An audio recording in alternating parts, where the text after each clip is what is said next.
es lo que hay aquí en 2 Samuel 6? ¿De qué nos habla? De un arca.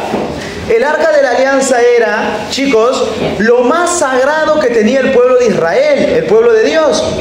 ¿Qué se dice que había dentro del arca? Los mandamientos, las tablas de la ley, un poco del maná y la vara de Aarón. O sea, era lo más sagrado que tenían los israelitas. Y entonces, en 2 Samuel 6 nos habla de una procesión, de que se lleva al arca en hombros. ¿Y qué hace el rey David? Se pone a bailar delante del arca, a danzar delante del arca. Y no de cualquier manera. ¿Cómo va vestido? Con un traje de lino, que se le veía prácticamente todo. Eso de ponerse, ¿cómo se llama? ¿Por qué van vestidos de morado? ¿Por qué se ponen hábitos? Eso es antibíblico. David, para una procesión, se pone un traje especial. No es que sea antibíblico, es que tú no conoces la Biblia. Cuando termina ya la procesión y David va a su casa, ¿quién está en su casa? Su esposa. Le dice una indirecta: menudo rey, poniéndose en ridículo delante de la gente. Se burla de Davidcito, se avergüenza de Davidcito, porque David se puso a bailar delante del arca. Y entonces, ¿qué le pasa a esta mujer? ¿Cuál es el castigo que recibe por burlarse del rey David y de su acto de amor frente al arca, en la procesión del arca de la alianza? ¿Cuál es el castigo que recibe? Se queda estéril. Ay, profesor, pero solamente estéril. ¿Qué castigo más? Para una mujer judía, chicos, para una mujer judía, quedarse estéril era el peor castigo que podía recibir. ¿Por qué? Porque todas las mujeres judías tenían la esperanza de ser la madre del Mesías. ¿Cómo se relaciona 2 Samuel 6 con la devoción al Señor de los milagros?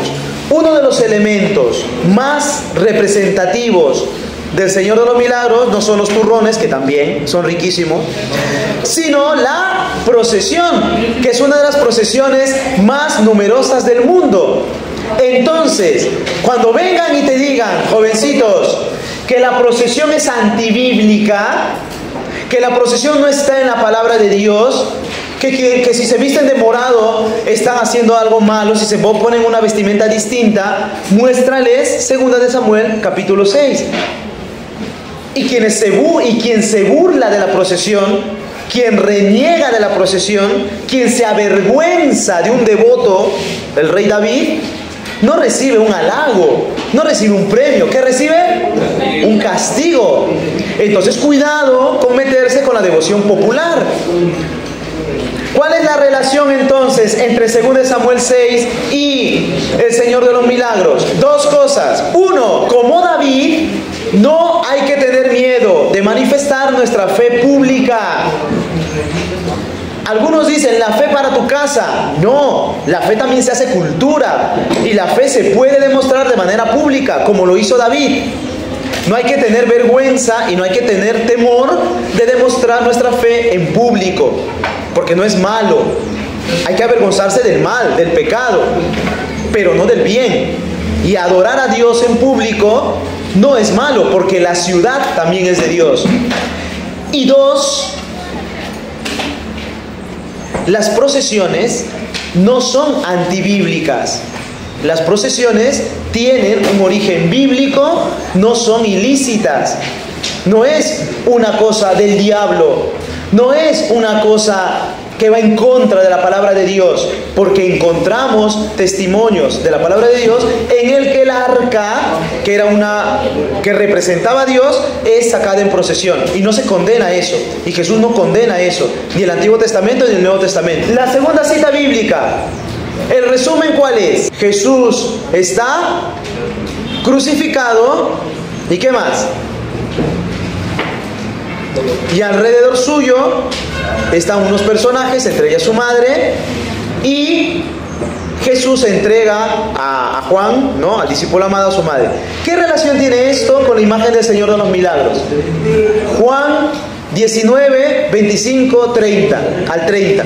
La relación es la misma escena de la crucifixión que aparece en Juan 19 y en todos los evangelios, la misma escena de la crucifixión con los personajes principales, nuestro Señor, la Virgen María, el apóstol, la Magdalena, aparece en la imagen del Señor de los milagros.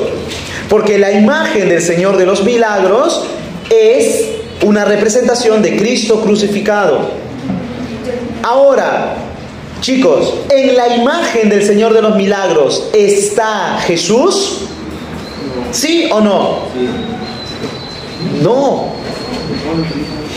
La imagen del Señor de los milagros representa a nuestro Señor.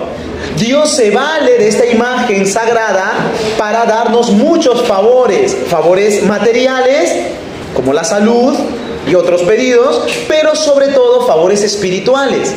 Entonces, cuando uno se tiene fe, se tiene devoción a la imagen del Señor de los milagros, ¿es por qué? Porque hay un amor profundo a Jesús nuestro Señor, que da la vida por nosotros en la cruz del Calvario. No hay idolatría en una procesión, ya lo vieron.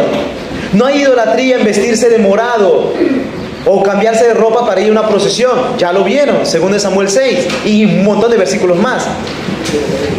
No hay idolatría en llevar una representación de Dios, porque ¿qué era el arca de la alianza? Una representación de Dios. ¿Estaba Dios en el arca? No.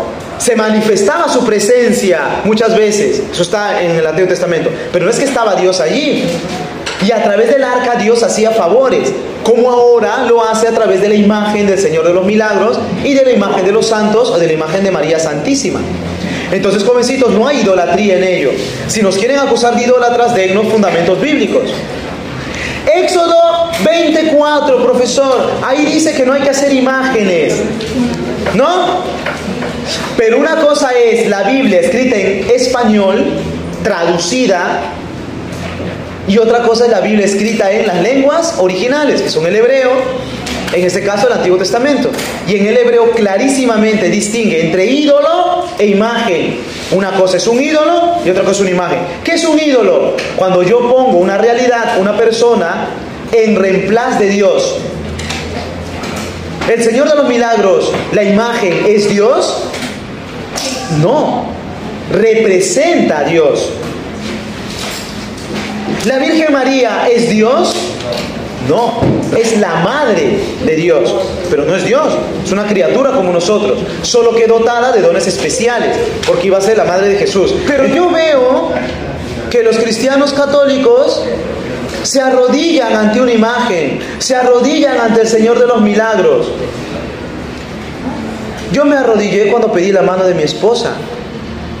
Cuando vengo de provincia de ver a mi madre, siempre me arrodillo delante de ella para que me dé su bendición. Estoy adorando, he adorado a mi novia en aquel entonces que hoy es mi esposa. Adoro a mi madre cuando yo me arrodillo delante de ella.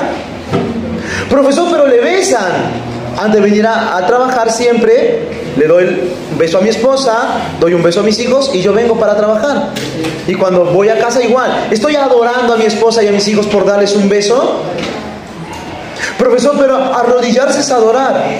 Y los que están en silla de ruedas no adoran, se van a condenar. Y los que no tienen pies porque les han amputado los pies no adoran, no pueden adorar. Porque según algunos, arrodillarse es adorar.